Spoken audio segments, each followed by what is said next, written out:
Make your way over. Kaylin, Yes. what are your pronouns? Well, on paper, she, her, but in practice, it's mostly fuck off.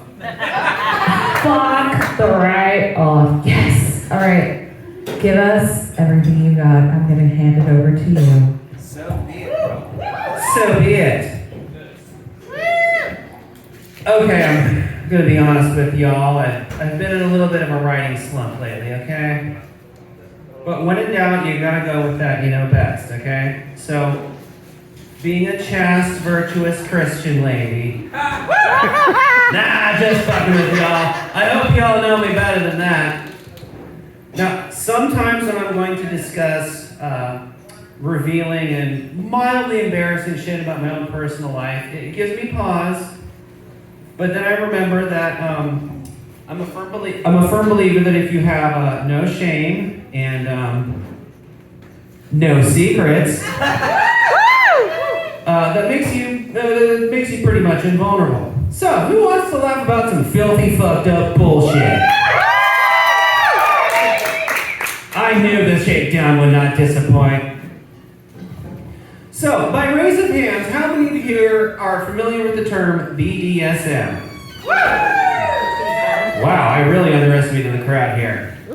Now, for those of you that did put your hands up, I'm pretty sure a few of you are lying. And it's okay, I understand why. You're here with your squeeze, and you don't want to tip them off to all the fucked up shit you're into because you're afraid they won't handle it.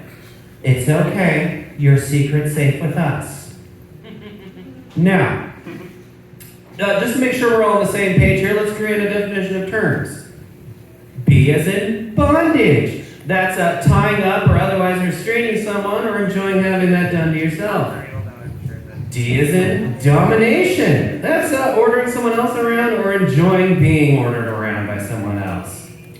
S as in sadism. That's deriving enjoyment from inflicting pain and suffering on someone else.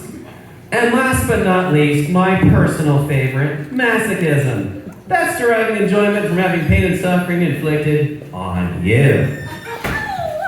Now at this point, you're probably all thinking something along the lines of, why the fuck is this dumb bald cunt blathering about BDSM on stage? I'll tell you. Because fuck football, fuck basketball. Do we have any Canadians here tonight? Okay, no, apparently. Well, fuck hockey anyway. The king scene is the world's best spectator sport. Exactly, right? Give me a lawn chair, a bucket of popcorn, and a beer. I will watch people beat on each other all fucking day. Does not get old. Now, if hot people doing hot things to each other has not sold itself to you as a champion form of visual entertainment, I mean, this stuff just gets downright wacky and hilarious from time to time. I mean, you got people trying to get it on while tying each other up, whipping each other, chains the whole 9 yards. It's kind of like what the fuck? It's kind of like Looney Tunes sex, isn't it? Pretty much. It's to a certain point, I'm probably going to watch somebody get off by having handles dropped on them, and it will not surprise me at all. Now, there are some important similarities between the BDSM scene and other spectator sports. Both tend to revolve around people in skin-tight uniforms beating the hell out of each other. Both have a varied, diverse, and fanatical fan bases. And if I'm being perfectly honest here, both have a pronounced tendency to lead to escalation. Now, in the case of football, it typically works out like this.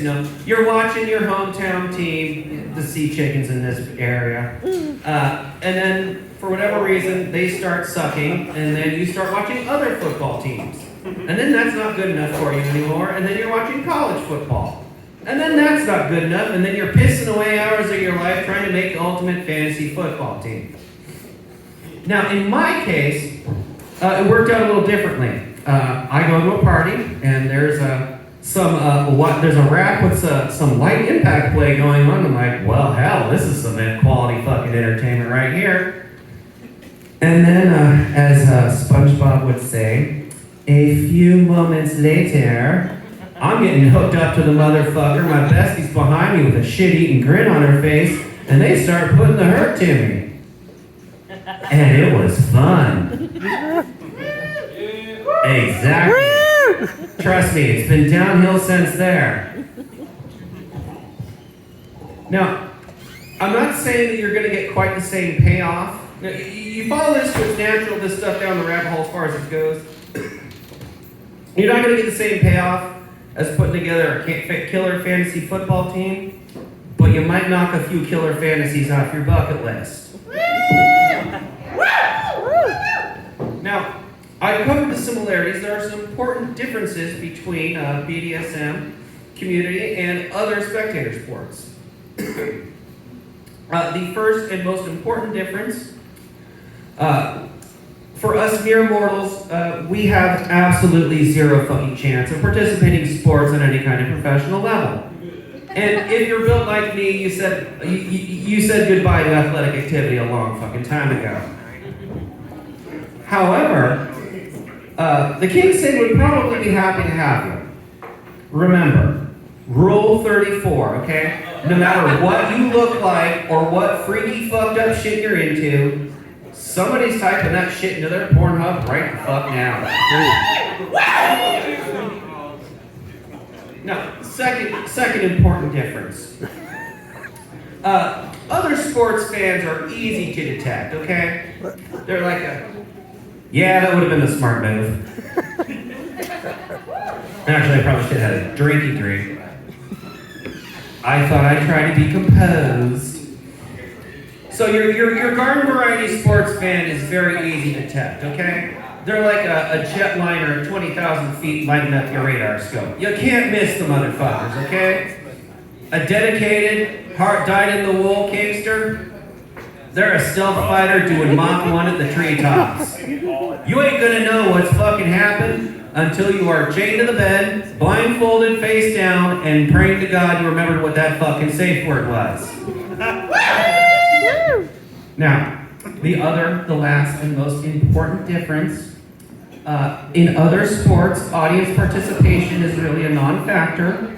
In the kink scene, audience participation is not required, but it is encouraged. Thank you, you've been lovely.